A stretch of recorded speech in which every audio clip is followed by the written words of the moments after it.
That's where we ended. We are, I think, Yep, if I'm not mistaken. 73 right here is where we ended. Okay. What's the 73 in Gematria? 10. Okay, we are on page 73. We have been speaking about the Machlokas, the famous disagreement between the Maharal and the Rambam. The Rambam said that God, the way that he framed our knowledge of God is as a negative understanding abstracted away from intellect. That he is a being, he is the knower, the knowledge, and the known. In other words, he is basically the being who is the fullest and most perfect being imaginable, the necessary being, who is lacking nothing. He lacks nothing in his being. He has none of the limitations of knowledge or of anything else that we have in our world. So therefore, when we say that he knows something, he doesn't know it as we know things, which is to know something that's outside of ourselves, right? Because that sort of knowing means that his knowledge is caused by the thing outside of himself. Rather, he knows by knowing himself. And that's what it means that he is the knower, the knowledge, and the known. That he knows by knowing himself, that he is what knows and he is what's known. And also that the process of knowing, that the knowledge, the actual faculty of knowing something in God is not separate from his very being. He is the knower, the knowledge, and the known. All as once, which he says is a concept which we cannot really fully grasp or fathom. The Maharal disagrees with him, and the Maharal disagrees with him on the grounds that you have not abstracted God enough. God is not yet abstract enough. The Maharal says that you are still saying that God is a being of intellect, ultimately. Even though you're saying that he's not an intellect like our intellect, you're saying that he's something much higher. And in fact, he's such a high form of intellect, he has such perfection that we can't even really grasp it. We can't even really grasp what that means. Nevertheless, that is still defining God in terms of the world. In other words, it's defining God as still being a form of intellect. In other words, that God is still. We're going to say more about this in a little bit, but God is still synonymous with forms of perfection that exist in the world. In other words, the perfection of God, the perfection that is God, is really like the perfection of intellect. It's infinite intellect without any of its limitations, and also infinite everything else. Obviously, infinite intellect is the highest form. There's also he's the lover, the love, and the beloved. Right, as we've discussed, all the different things that God does, all the different things he's described as doing, he doesn't do them as something outside of himself, but rather he does them within himself, and that's what it means. That's what it means to be God. That to be God means to be all those things in their perfection. The Maharal says that all of that is still too definitive. You're still defining God, right? Therefore, the Maharal disagrees, and he says as follows. Let's start at the top of page 73. It is therefore not appropriate to say God is united in one thing. He is exclusively one thing, and to the extent that he and that thing are synonymous. In other words, God is perfect intellect, even though we have to recall, we have to give this disagreement its proper subtlety and its proper abstraction. Even though the Rambam is not saying God is a being of intellect, he's saying that God doesn't lack anything, and the highest thing in the world is intellect, and therefore God is the knower, the knowledge, and the known. He's an infinite form of intellect without any paucity, without any lacks, without any limitations. Nevertheless, you still can't say that God is that God is that specific thing. It is those who say that his essence is intellect are foolish. God cannot be defined or pinned down to any one particular thing. We rather say that his essence is a simple entity which is not defined in any way. This matter cannot be described as intellect, and we do not know his being and essence. We do not know his being and nature. So the Maharal asks, this is where we ended last week. And so if you say that he is not a being of intellect, and God forbid to say that he is a physical being, right? So what's left? In other words, you're saying he's not physical, and he's not spiritual, or at least he's not the form of spirituality that's found within the world, right? All spirituality that's within the world, in the Rambam's understanding and in the philosophical understanding, is basically intellectual, right? And the Rambam says, the way the Rambam sees the world, which is really the classical way that, of looking at the world, is that there is nothing that's really deprived of a spiritual, or rather an intellectual aspect, right? Everything has a body and a soul. Everything has some sort of spirituality to it, right? But the Rambam's understanding of what that means is that everything has an intellectual aspect. Everything has a spirit which can be grasped by intellect. And it is the very act of God grasping it in His intellect that makes it be, right, in a deeper sense. But in any case, so it's not physical and it's not intellectual, right? Which intellectual basically, in the Rambam's understanding, encompasses all of what's spiritual, basically. So if he's not intellectual, right? The Rambam explains that the angels are disembodied intellect. So that's what an angel is to the Rambam, etc. All spiritual beings are intellectual. So if it's not physical and it's not intellectual, imkein ma'u yisbarich. If so, asks the Maharal, what is God? What is his view of what God is? Nashuv lam, you should reply to them. Can you even understand what the soul in your body is? All the more so, the creator of everything, you cannot ask this question about him, because no man can see him and live. All these things can be learned from his holy names. Because the name which refers to God's essence is Havaya, is the four-letter name. Lilmed kizeo atzmusei aval shekein enze havia aval seichel enze havia bilvad v'tavin elu advarim me'ed. So we say that this is his essence. His essence, God's essence, if it's as it's described by the four-letter name is a conjugation of the verb to be. So what is God? God is being. Not being as in the most perfect intellect or anything like that, but rather being itself, undefined, undifferentiated. He is being itself. Intellect, by contrast, is more than just being.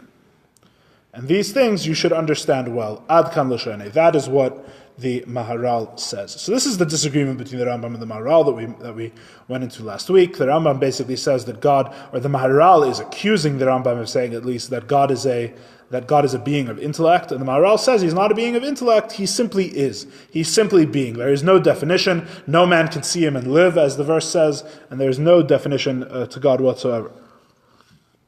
Now, the question becomes, under these views, this is what I really wanted to get into at the end of the class last week from my notes here. The question is, under these views, what is gained and what is lost? In other words, obviously, God forbid to say that a disagreement between two great sages on the nature of the Creator has no ramifications, right? They're not just intellectualizing for intellect's sake, right? These two views on God, though it may seem a subtle difference to us, to them the Maharal was very emphatic that this is a very important difference. So the question is what are they really arguing about? In other words, what's the ramifications of these two different understandings of God? And really, the ramifications of them really leads us further into the Mimer. But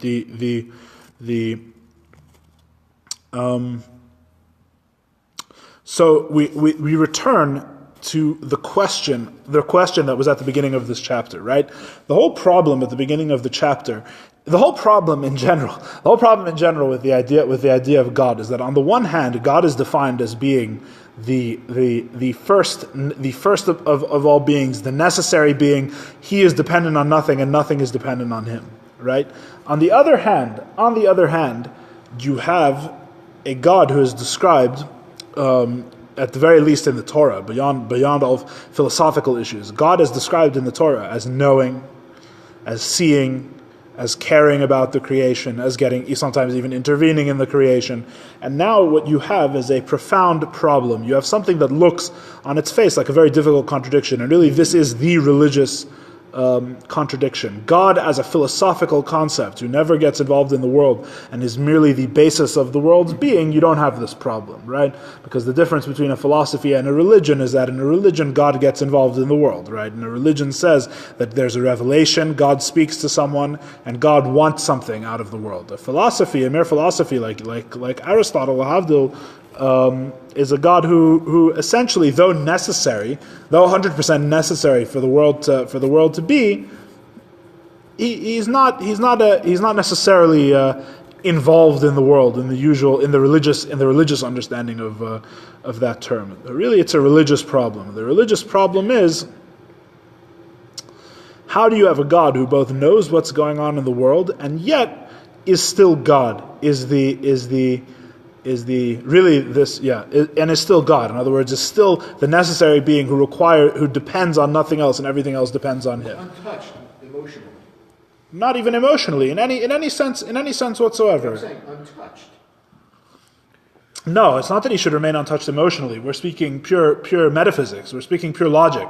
The idea is God, if God literally is the necessary being upon whom nothing else depends, who by logical necessity must exist, right, at pain of the infinite regress of every cause needing itself to be caused by something prior to it, as we've discussed before, right, God, there must be a first cause who himself is not caused, and that is God, right? If that's the case, what do you do when you say that God knows something, right? This is the Rambam's problem. The Rambam's problem is that if you say God knows something, or God sees something, or really anything that a human being, a human soul does to apprehend something else, that is, in a sense, causing God, right? That's the problem. The problem is that God knows the table affects God's knowledge, and God's knowledge cannot be separate from him because of the principle of divine unity. If God's knowledge were separate from him, then there needs to be a higher principle which unites God and his knowledge, so God is not God, right? So you have God's knowledge. God's knowledge is caused by whatever he knows. And even if the world is not temporal, right? Even if nothing ever changes, which is a big if, right? Even if nothing ever changes, God is aware, he knows, or he sees something outside of himself, something limited, and this thing is causing God. This thing makes God what he is. Now that he knows it, he is a being who knows the table. So a table causes God, right? It's a pure metaphysical issue, right? So let's say it's seeing. Let's say seeing, because seeing is very simple. Knowing is already more abstract. Seeing is very simple, right? You see the table, and seeing the table causes you to be a person that sees the table, right? This makes a difference in you, right? Some people try and say that you can get around this by saying he only sees the potential for the table, but then he doesn't really see the table, right? Then it becomes an even bigger problem because he sees the potential and he sees the actual, right? You're only multiplying problems rather than really fixing them, right? So the Rambam's solution to this problem is basically it's not a satisfying solution at all. It makes perfect logical sense, but it's not very whatever. We shouldn't be grading solutions on satisfaction. The Rambam's solution to the problem is basically to say that God knows everything, but the way that God knows everything is simply not the way we know it. That's all. The way he knows everything is not the way we know it. When we say he knows, we don't mean he knows it like human beings know it. We mean he knows it like God knows it. And the way God knows everything is by knowing himself, which is a very abstract metaphysical concept, which the Rambam freely admits that you can't really understand because it's God. But if you...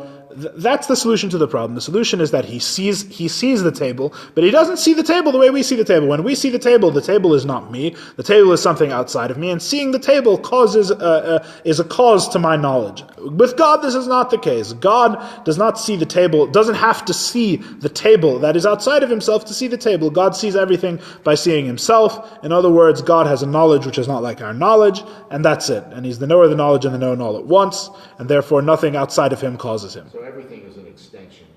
No. Nothing to do with extensions. He knows, and the way he knows is mysterious. We're not saying anything about extensions. There's nothing mystical here. He knows everything. He knows everything by knowing himself, whatever that may mean. The Rambam attempts to explain how that works, but the bottom line is the Rambam says this is a question that has no answer that we can fully understand. This question of how God can be aware of the creation and be uncaused has to do with the fact that he's God and not a limited being. And it's the reason why it's perfectly logical is because, as the Rambam explains, and ironically, the Maharal is going to use against the Rambam the same idea. But the idea is that why should we assume that our limitations and the way we are understanding things is the only way to understand things? And it's actually a good point. The Rambam makes a fair point. Why should the way we understand things be the way God understands things? There's no logical necessity that it should be so. God can know. The Rambam's saying God can know something the way we don't know it because he's God. That's basically the explanation.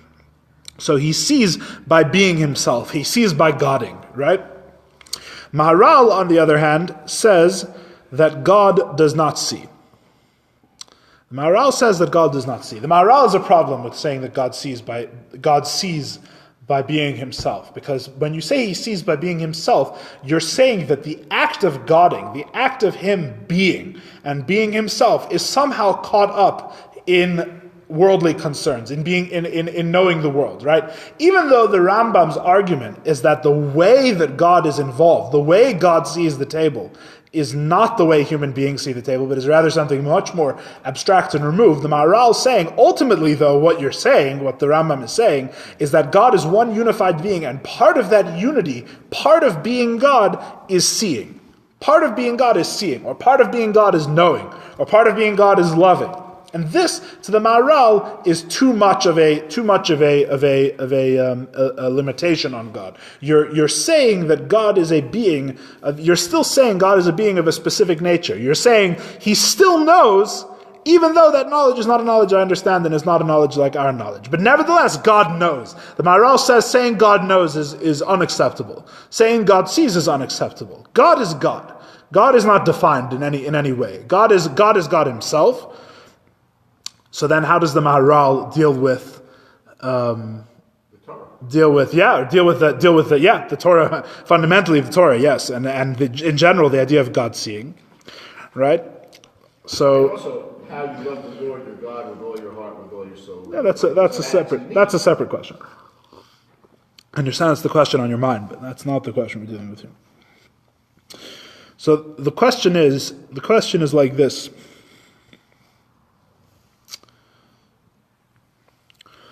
So the Maharal's answer to the question is basically like this. The way God sees the table is the way that a soul snaps its fingers, right? Snaps the fingers is my teacher's example. I think it's a good example because it really brings out the point very clearly. So how does a soul snap its fingers, right? Let's say in the Chassidic understanding, a soul snaps its fingers. Does a soul have fingers? Not exactly, right?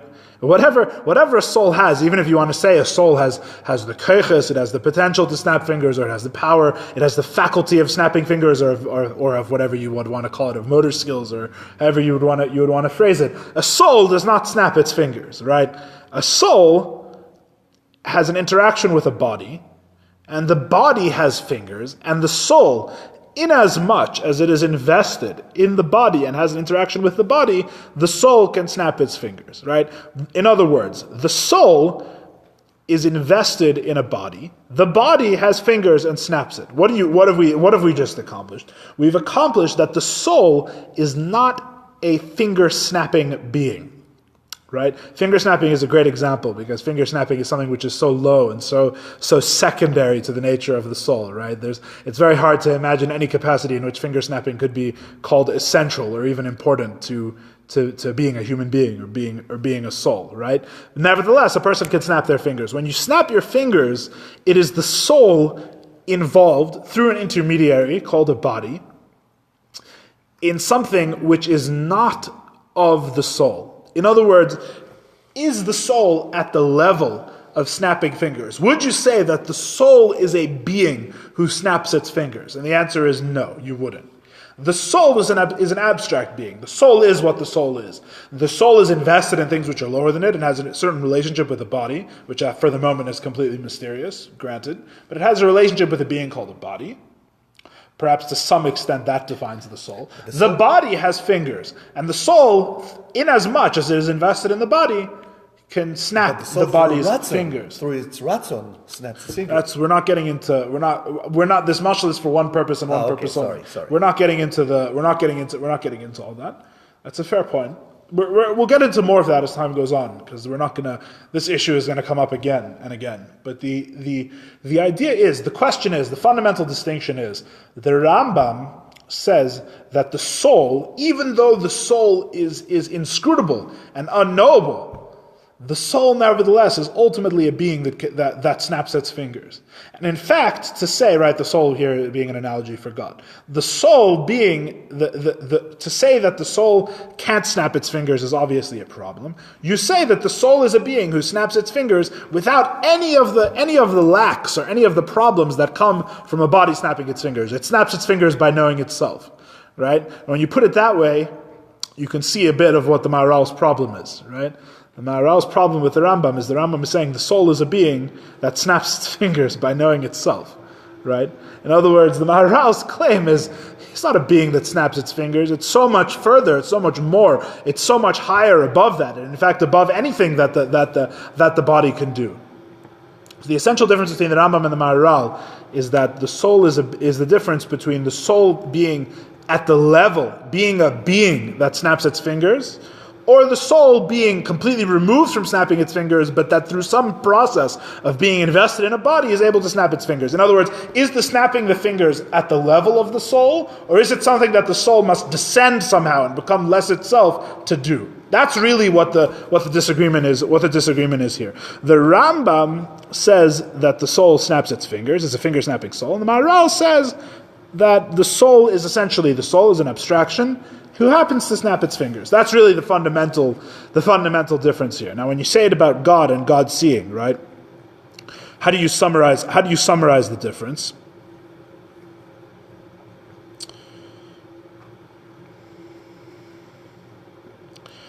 So you put it this way. This is the way my teacher put it. He said, the Rambam sacrifices pshitus to gain achdus. The Rambam sacrifices godly simplicity to some extent. He's saying that God is a being who knows, or a being of seeing, to gain in achdus, to gain in unity. In other words, that seeing something, God actually can do. Right? God is not removed from seeing something. God actually can see something in a very abstract way, but God can see something. Right?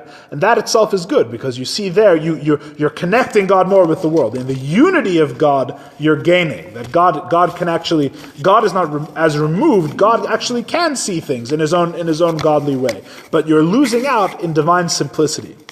The Maharal chooses the opposite direction. The Maharal says that you have to ultimately adhere to the simplicity above all. God is ultimately simple. God is not a being of knowing, or a being of seeing, or a being of snapping his fingers. God is a being of simplicity who simply is what he is, which is undefined in any way. But you lose. More of a God of emotion or sensing. No, why? Because that doesn't require a physical act. No, when we're saying emotion is below intellect, in the opinion of everyone. Emotion, when we say God is not a being of intellect, we're saying all the more so he's not a being of emotion. What about awareness? It's all together. It's all together. Knowing. Awareness at lower levels. Sorry? Or emotion and awareness at lower levels. Emotion is lower than knowledge. I suppose it depends how you define awareness. If you define awareness as knowing something, then emotion would be lower than awareness. But the point is not to distinguish between emotion and knowledge here. The point is that any faculty you would ascribe to God, according to the Maharal, is too much of a limitation. And the Rambam says the opposite. The Rambam says that you by adhering to simplicity first and saying God is abstracted from being a being of knowledge or being a being of emotion or being a being of anything else, you're losing out in achdus. You're saying that basically what you're saying is that what do you lose by saying the soul doesn't snap its own fingers? It's snapping fingers at a different level than the soul. What you lose out on the idea that it's actually the soul snapping its fingers, right? I should have made that clearer. What you're losing out is that it's not the soul actually snapping its fingers. That's what you're missing out. The soul is involved with a body. In as much as how that relationship works, so the soul, you could say, snaps its fingers, even though it's really the body snapping its fingers. In other words, what you lose out in the Maharal's position is that the soul doesn't actually snap its fingers, or the soul is more removed from the actual action that it takes. The Rambam, the soul actually snaps its fingers. The soul is involved, right? So you see, each position gains something and loses something. I understand that this is all very unexplained. In other words, we're not explaining the mechanism or how this works. I'm just saying this is the fundamental difference between the Rambam and the Maharal. This is what you gain and lose. In other words, this is why this is an important conversation. It's an important disagreement. The Rambam says that God is ultimately a being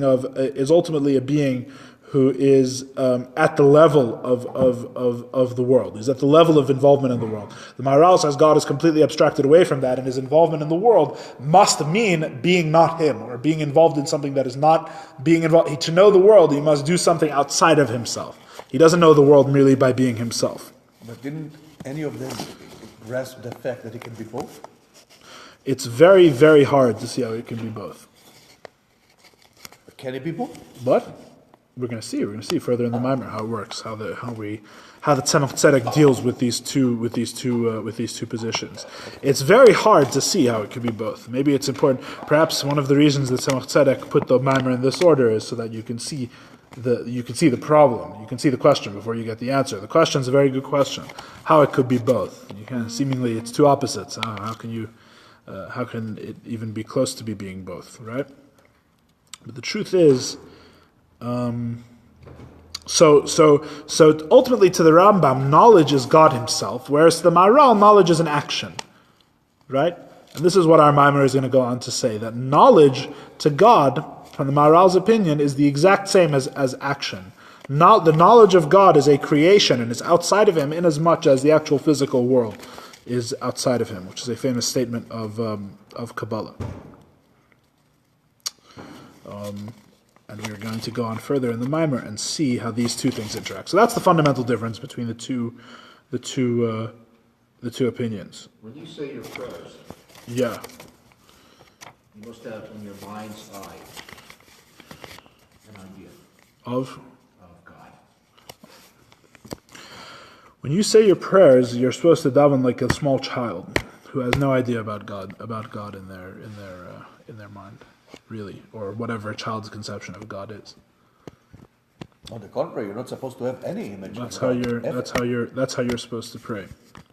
Well, I didn't say an image, but a sort of something pristine above yourself. Sure. That is just. Sure. We're not talking about right now. Let's say that for now we're talking about theory rather than practice. Okay, we'll get there. My Marim tend more towards practice toward the end. We're talking about theory. We're talking about what is God, and it's interesting to note that two great rabbis in history had near opposite understandings about God, about the extent to which God is involved in the world and the extent to which He is simple. We're trying to understand God at the moment. Prayer is for the moment not connected. For the moment.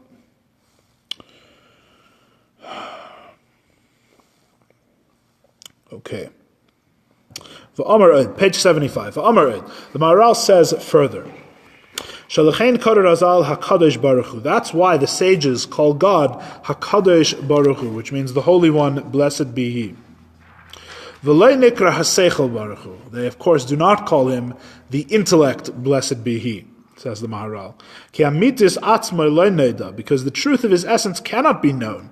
It's only that he is separate from all physicality and body. and from all other existences. That's why they call him the Holy One, blessed be He. Because what's the idea of holiness? What does Kadosh mean? Holy means separate. When you say God is the Holy One, blessed be He, you're not saying that He is something in particular. You are saying the being who is separate from all else. He's separate from intellect, he's separate, this is the Maharal's argument. He's separate from intellect, he's separate from all other definition, he's separate. That's why you call him the Holy One. He is simple with the ultimate simplicity. And in this itself, that he is absolutely simple, nothing is separate from him. Right? The idea that in ultimate simplicity, right, you can't contradict anything if you're the ultimate simplicity, right? What's in contradiction to you? In a sense, nothing, right? You could argue the other way. You could say, in a sense, everything, right? Anything that has a definition is against you. Let's say the Maharal's saying at the moment that this is how he is not separate from everything by being ultimately separate. It's a very mystical idea in a way, that by being separate from everything, by being ultimately divorced from all other things and being absolute simplicity, in that you're not separate from anything. Because by being ultimately simple, right, you're the commonality between all else, right? Right. That's what he says. He says God is being itself, right? Imagine for a moment that God is simply to be. If God is simply what it means to be, then everything else which is has him in common, right? If you think about it, nothing is in contradiction to him. Everything that is in God, is by participating in being, right? If God is being itself, right? That's one way of looking at it. It's a very classical way of thinking of it. And you only can be being itself by being ultimately simple, right? Because if you lend any other definition to that being, then you are limited to one sort of thing, your intellect and not a table. But if you are just being, then intellect is to the exact same extent that the table is. That is what they share in God. That is what they share of the Creator. He's the ultimate simplicity. It's worth pointing out that this idea of HaKadosh Baruch Hu, that He's the Holy One, blessed be He, means that you're saying the one who's separate from everything is also the Yiddish word that's used most commonly in Chabad and in the Sichos of the Rebbe and different things to refer to God as the Eibishter. The Eibishter means the same thing. The Eibishter means the one who is above. Not above us, above anything, right? That's the idea. He's the Eibishter. He's the one who is always above. Whatever it is you're speaking of, He's above that also. Right? That's the idea. It's the same idea as HaKadosh Baruch Hu. He's the one who is above all. Okay. So anything which does have a definition and is one particular thing, then in that way, because of that definition, something which is not of that definition is separate from it, right? If something's a knife, it's not a fork. But because He is simple, and has no definition, then nothing is separate from Him, right? Because He's not the opposite of anything. He's not anything, right? In other words, in which case nothing is separate from Him, right? Still not clear how that would work. What it means something is not. What does it mean something is not nivdal from the thing that has no definition? What does it mean something is not separate from me who has no definition? In other words, there's a whiff of inherent contradiction here, right? How can the Maharal complain that that even the abstract God of the Rambam is too limited by saying that he knows everything by knowing himself perfectly, and then the Maharal argues he's even more abstract than that. He has no definition whatsoever. But by doing that, the Maharal says he's moving God closer to the world, not further away from it. Right? In other words, this is where the Maharal is trying to have his cake and eat it too. Right? You understand? This is what I was describing before. Right? By making God simple, it's obvious that you're removing Him from the world. You're removing Him from the Rambam. The God of the Rambam knows. The God of the Rambam is knowledge. The God of the Maharal performs knowledge, right? Or knowledge is an action. Knowledge is something which is separate, which is secondary to. So now you see the Maharal is trying to solve what he's lost. He's just said that God is absolutely simple and therefore removed from the creation, and now he's trying to say that what this really means is that he's within the creation because nothing is contradictory to him. He's closer to the creation. Nothing is separate from him because nothing. Sorry, within was the wrong word. Nothing is separate from him because he has no definition. You see, this is the Maharal trying to bridge both sides of the argument, right? The Rambam also tried to bridge both sides of the argument by saying that God is completely abstract, even though he's the knower of the knowledge and the known, and he is knowledge, right? So that everybody's trying to have it both ways in their own direct. You understand what's happening? Everybody's trying to have it both ways. They're trying to have it be both simple and yet not separate from the creation in their own way. Okay. The imkain. Because if you don't do that, then it simply doesn't cover all the facts that must be true about God. So you have to try and have it both ways. The imkain hu yodeh hakol. If so, he is omniscient. If so, he knows everything. Now the Maharal is saying that he knows everything. He just gave it to the Rambam over the head for saying that God knows and the knowledge is one with him. The Maharal still says that God knows everything. V'hu yachol hakol, and is obviously omnipotent, right? In other words, important to note that at the end of the day, obviously the Maharal is not disagreeing on the fundamentals, right? The Maharal is not disagreeing on principle. This is interesting. They hold the same principles. They hold God is one, God is omniscient, God is omnipotent, right? All the fundamental things about God, it's just how they get there is in a very different way. And what these things mean, if you really hash it out, so what it means to the Maharal, that God knows everything, is probably very different than what it means to the Rambam, that God knows everything. You should know. All of this is because he has no specific definition, no particular definition. Because of this, everything comes into being from him, as will be explained. Ad kan l'shene. Okay, that's the Maharal. So that's the argument of the Maharal and the Rambam, right? From here, the Tzemach Tzedek uses this as a launching board to go into the stratosphere, right? So the rest of the chapter is the Tzemach Tzedek connecting this to Chassidus, and then we're marching forward into the next chapter, which is very interesting, which is like pure Chassidus to some extent, Chassidus and Kabbalah. The Tzemach Tzedek says, how correct the Maharal is in these words. How correct he is. Because God's essence is not knowable, or does not fall within the category of knowledge at all, God forbid. Rather, he is above and beyond, infinitely higher. He's infinitely higher than knowledge, says the Tzemach Tzedek. And the truth is that this thing, a person is not able to understand it well. Did you say that awareness is at a higher level than intellect or a lower level? I don't know what you mean by awareness. Well, I'm thinking that if you said that prayer is a conduit between adherence and some supernal awareness. Not that I would understand what that awareness would be, if any of us could, but at least there's a conceptual bridge to what prayer actually, and behavior actually accomplishes. Because awareness is, what does it mean to be aware? Well, You're asking the question of whether God is aware of the creation? That's what you're saying? Yeah, in other words, if you say that, to say that God is knowing, right? And I'm not sure which philosopher agrees with that, but the Rambam. They both say God is knowing in different ways. Knowing, okay, so to be knowing means to be aware. Yeah. Okay, and so what can we do? Well, we can attempt to adhere to that awareness. I'm sorry to tell you this, but this is something that you have to learn as you learn Chassidus, and this is something they tell us in yeshiva when we first go to yeshiva, that we have not entered into the Maimer yet. We are not here. As far as this Maimer is concerned, until chapter 3, 3/4 of the way through, humanity does not exist. I don't know what the Maharal and the Rambam are, but humanity does not exist. We're talking about God. There's no service of God yet entering into the picture. We're talking about God himself. This isn't about, at the moment, the Maimer is not about us. The Maimer is about God. Eventually, if the Tzemach Tzedek deems it necessary, he will explain how all of this relates to us and relates to our life. As far, this isn't about prayer. We're not part of this yet.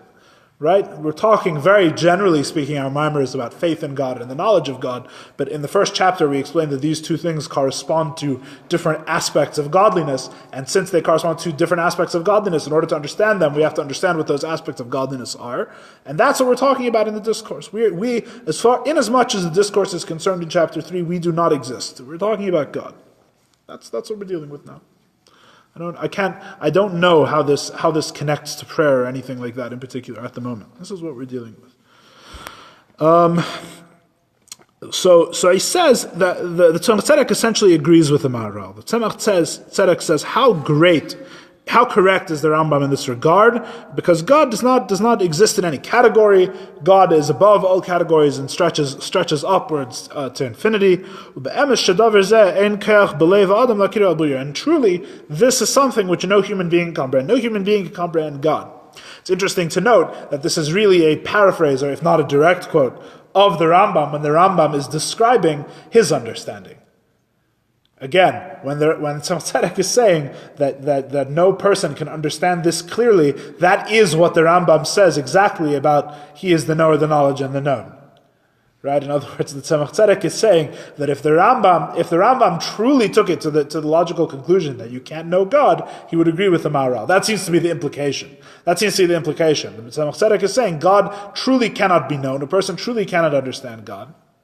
But he agrees with the Maharal. That's what he's saying. He's saying how right the Maharal is. That we truly can't. In other words, we truly can't understand God, Rambam. It doesn't seem that God could be. This is what weird that they're talking about for 35 pages already. It's something that we can't know. What do you mean? You just said we can't understand what God is, and they're trying to talk. We said that. I don't know. We said that. Someone told me that when I was 5 years old. I don't know. No. So the argument is how to define what we can't. No. Clearly, no. I gave you two different definitions. We understand fairly clearly how the Maharal and the Rambam differ. Right. And yet both agree that you can't know God. So how can that be? Right. Because clearly what we're talking about is when we say two different things, we're not saying, God forbid, two gods. We're explaining two different understandings, two different approaches that you can take to the Creator. Clearly, if you understand it, it's not God. Approach, okay. No, obviously, both of them are talking about God, and they're saying what God is, and both of them say that their approach can't be understood. Both of them say that the God that you reach to from their logic cannot be understood. Right? That's not the point.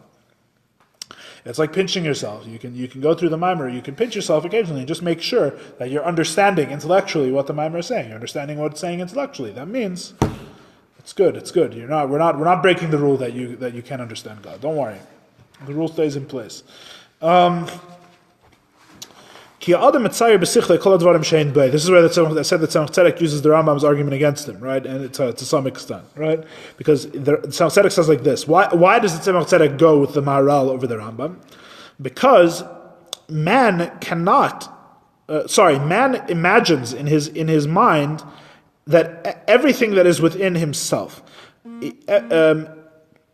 Everything that he imagines it as it is within him. Right. In other words, he sees everything. Man's natural tendency is to ask the question Spencer was asking in a different way, or 1,000 times over. He sees everything in terms of his relationship to it, which is natural. That's not a negative thing. You naturally see things as how you relate to it, right? It's you're trying to understand it based on everything that you understand previously. This is how man approaches things. Man, he imagines in his mind. He forms an image in his mind of the essence of the divine will, or the essence of the divine chachma, or bina, intellect, understanding, a das, or wisdom or understanding, Mehus midas chesed, the essence of God's kindness, v'rachamim, and His mercy, and all sorts of these traits, shein nimtzaim bo, which exist like they exist within Him. Sorry, He imagines all of them as they are in God, but He still imagines them as they are within Him. In other words, man has a lot of trouble, human beings have a lot of trouble abstracting away from their own understanding of the concept, right? If you imagine God is kind, the kindness that you are imagining is human kindness, and the kindness with which you're familiar. And the highest of all of man's of all things that man possesses is chachma, is intellect, the highest form of intellect, right? Man's intellect, this type of knowing, is the highest thing that man has access to. Which is why Chachma is called first. As it says in Proverbs, the beginning is intellect, or the first is intellect, right? Intellect is the first thing in the world, the highest thing in the world. This is true both Kabbalistically and philosophically. The highest thing in the world is chachma, is understanding, intellect. It's a certain form of intellect. That's a different discussion for a different time. There's other forms of intellect, but it's the highest thing in the world is intellect. Therefore, when you wish to form conceptualize is a good word, His essence, so that He can envision, when you wish to conceptualize His essence, so you can visualize it in your mind, you can't do this except with something of which you can conceive, via chachma. This is the chachma. In other words, if you're going from below to above, if you're trying to imagine the highest possible thing, right? The highest possible thing you can imagine is a being of infinite chachma, because the highest thing in the world is chachma, right? A mashal I used to use, and this is my own thing that I made up for myself, so you don't have to. This isn't the Tzemach Tzedek saying this, but the way I used to think about it is like with colors, right? Because in Kabbalah the spheres are compared to colors, right? They say Chesed is white and Gvura is red, right? So God makes the world with all sorts of different colors. Now, the highest thing you can imagine is some sort of, in terms of colors, right? The highest thing you can imagine is some sort of infinite unity of all the colors, right? Some kind of white light, which contains within it all the different colors, and it has no limitations, and it has no limitations of being a particular color, right? That's the highest thing you can conceive of. It's the same idea, right? You can't imagine colors that God didn't put in the world. You can't imagine anything higher. If you're trying to form an image of God, you can't imagine anything higher than Chachma. Chachma is like the white light of what God put in the world, so to speak. Chachma is like the pure, the highest form of being. But you say that He is also the knowledge, and He is the knower, the knowledge, and the known, right? In other words, even though you say that God is knowledge, you're still not saying He's your knowledge. You're saying He's a higher knowledge, right? You're not saying God is a particular color. You're saying God is some sort of higher level unity of all the colors of which you can conceive, right? But the problem is that you can't conceive of anything other than what's been put in the world. You can't conceive of anything higher than what's been given you. So even though you're saying that He's an infinite form of wisdom, like the Rambam is saying, He's the knower, the knowledge, and the known, nevertheless, your knowledge still begins with what you know and what's within the world. And therefore, it's always going to be limited to you. So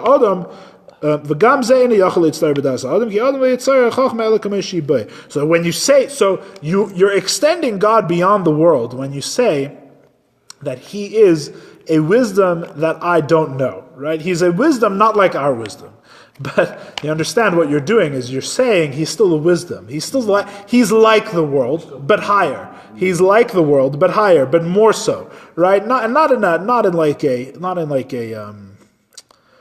in a low way, like He's. It's different than believing in a pantheon of gods who are like superheroes, right? It's obviously much more refined than that, lahavdil, right? You're not just ascribing human aspects to God, right? You're saying in the most abstract form, the highest conceivable being, before which nothing can precede it. This is what you would describe it as a wisdom. As an infinite wisdom, an infinite chachma which we can't understand. Therefore, the Rambam writes even according to his conception of the nature of the Creator, that this thing, even the heart of man cannot conceive of, cannot recognize. But the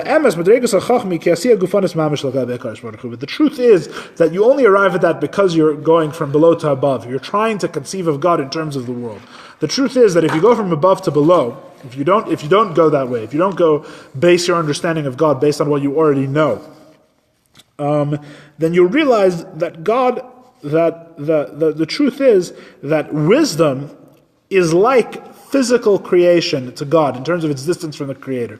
The actual physical table and the highest form of wisdom are equidistant from God. God is not bound by any of these things. God is infinitely above all of these things. Shu Kaddish moved is because he is holy and separate and ultimately simple. It's impossible to be perceived by man when he's alive. Because it's something that man does not possess. In other words, the Rambam is basically saying that the Maharal's position makes more sense because the Rambam's position is limited by having to argue from what man knows already, from what man has within him. The Rambam says that if you're not limited by having to argue, by having to construct an image of God based on what you have within you, right? You have a much higher conception of God, a much more lofty conception of God. No, the Tzemach Tzedek. Sorry, I apologize. The Tzemach Tzedek is saying that the Maharal makes more sense than the Rambam because the Rambam's argument is ultimately arrived at by looking at what you have in yourself and abstracting it upwards. And the Tzemach Tzedek says there's no reason to be limited by that. There's no reason there's no reason that we should have to do that. Rather, we should rather say like the Maharal that God is absolutely simple and absolutely removed from the world. In other words, the Rambam's necessity to say that God is the knower, the knowledge, and the known comes from the fact that Tzemach Tzedek seems to be saying, comes from the fact that he's looking at what's within the world and he's saying that God is above that and God is the ultimate infinite form of that. Tzemach Tzedek is saying there's no reason to limit ourselves in that way and instead chooses like the Maharal. Well, he's a descendant of the Maharal. Also true.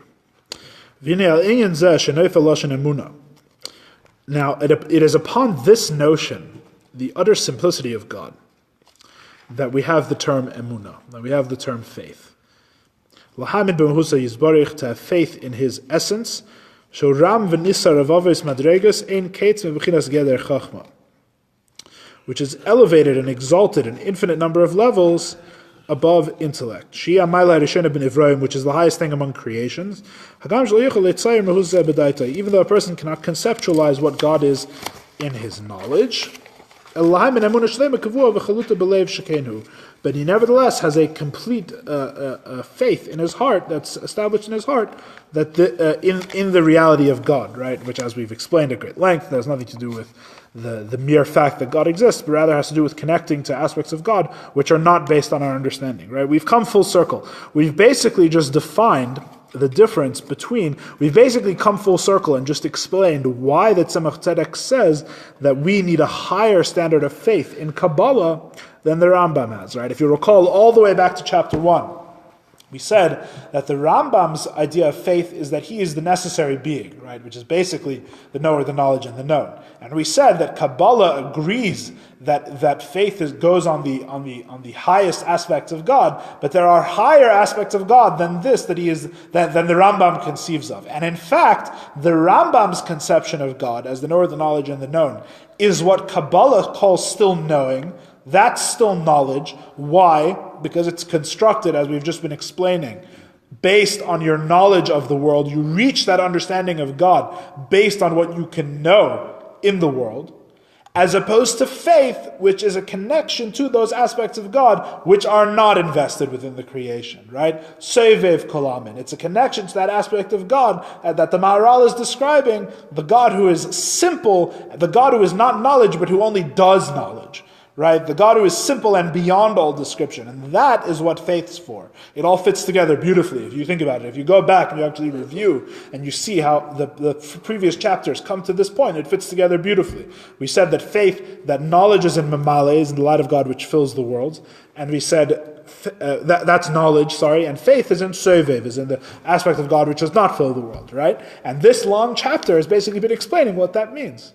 the light of God that fills the world. In other words, what God invests in the creation is what the Rambam has to work with to arrive at his conception of God. And therefore, his conception of God is only the knower, the knowledge, and the known, because knowledge and chachma is the highest thing which was put into the creation. And indeed, as it says in the footnote in Tanya that we read last week, the Kabbalah agrees with him that this is what God is, but only God as he expresses himself in the world of Atzilus. In other words, mamale, the investment of God's light into the world, is the highest thing that the Rambam can conceive of. And though the Rambam thinks that you require faith for that, Kabbalah says that that can be known.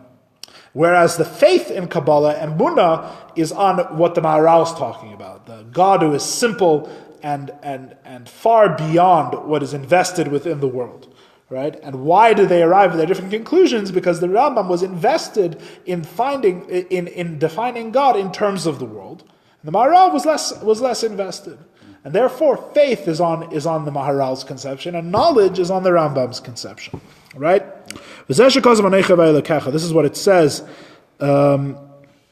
I am the Lord your God, right? First of the Ten Commandments. Anechi Misha Anechi, famously, right? I am that I am. Anechi Misha Anechi. I am I. Sounds almost Jamaican. Where does it say Anochi? It said, yeah, sure, yeah, but it doesn't say Anochi Misha Anochi. It doesn't say in a pasuk. It's Torah or is the footnote here. Okay. This is the Alter Rebbe's Lashon. What does Anechi mean? Anechi means Anechi Misha Anechi. I who I am. His very essence that no thought can grasp. No thought can recognize what he is, rather he except him alone, right? When God says I, that I means him as separate from everything else that exists. V'dai l'meven. And this is sufficient. This explanation is sufficient for those who have understanding, right? And this very thing, this level which we've now described, this is what is included in the commandment of faith. That's the Kabbalah's understanding of what faith is, goes on the Maharal's conception that God is completely abstracted away from any definition whatsoever. Let's read this synopsis quickly, because we're over time. Synopsis. The chapter begins by stating the first 5 of Rambam's 13 principles of faith and explaining them according to Chassidus. It then focuses on the principle of God's true oneness, that is, that he is not a composite of any powers or attributes, heaven forbid, but is simple in utter simplicity. This leads to a question. Since God is described as possessing particular attributes, wisdom, kindness, mercy, and the like, doesn't that detract from his oneness? This question can be resolved on the basis of Rambam's statement that God is the knower, the object of the knowledge, and the knowledge itself. It is all one. Unlike mortal knowledge, in which these exist as 3 separate entities, for man, the knower, knows with knowledge that exists independent of him, and he knows entities and concepts that exist outside of himself, God's knowledge is perfect oneness. Similarly, God unites with his other attributes, which become manifest in the spheres of Atzilus, in perfect oneness. The Alter Rebbe explains that Rambam's statement is true with regard to the manner in which godly light encloses itself in the spheres, but not as he exists above Atzilus, right? If the Atzilus language is foggy, all we're saying is that the Rambam's conception is only true in as much as God is invested in the worlds. God is he's beyond the worlds. His definition of what God is does not hold true beyond that point. This explanation is offered as a response to challenge to Rambam by the Maharal of Prague, who rejects the concept of identifying God with intellect or any other particular attribute. To quote, intellect is a specific definition. It is the comprehension of a concept as it is. God, by contrast, has no definition that can describe him. Were one to say that his essence is intellect, he would have given him a definition.